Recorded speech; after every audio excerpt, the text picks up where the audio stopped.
Et voilà David Abiker. Bonjour David. Salut à vous Elena, bonjour les experts. Alors mon David, comment passer un été au top? Vous avez des réponses à nous donner et on est tous très très impatients. Une espèce d'enquête sociologique quand même. Ah. Parce que avant de se demander comment passer un été au top, il faut se demander ce que serait pour nous, pour vous, pour vos familles, pour nos auditeurs, un été au flop, un été pourri. Qu'est-ce que ce serait?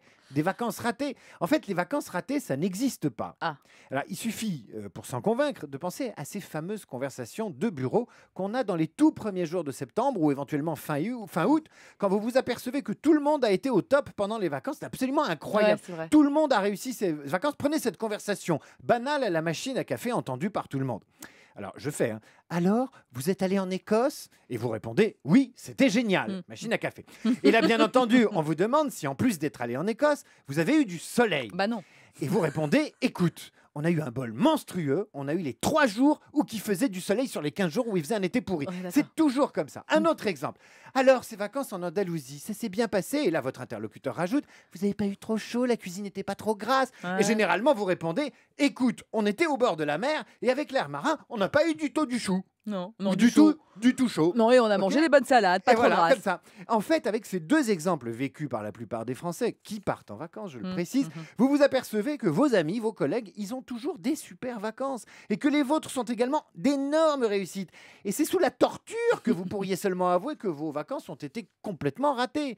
Faudrait vraiment vous fouetter pour admettre que l'hôtel était naze et la bouffe immonde. Mais alors pourquoi ? Vous demande-t-on si vous n'avez pas eu trop chaud en Andalousie ou s'il n'y avait pas eu trop de monde sur la Côte d'Azur? Eh bien, vos amis, votre entourage, vos proches ne sont absolument pas inquiets pour ça. Ça n'a rien à voir. Ils s'en fichent éperdument de savoir que vos vacances se sont bien passées. Ils n'ont pas non plus envie que vous ayez eu des vacances de rêve parce que ce serait trop difficile à supporter. Non, ils veulent juste vérifier que vos vacances n'ont pas été pires que les leurs. Pourquoi? Parce qu'ils aiment non pas les vacances, mais l'égalité. C'est ça qui compte. Voilà pourquoi ils s'intéressent éventuellement à ce qui aurait pu foirer dans vos congés payés. Mais pourquoi, me demanderez-vous, Elena? Pourquoi? Pourquoi cette malveillance déguisée en curiosité Oui, suspecte? pourquoi?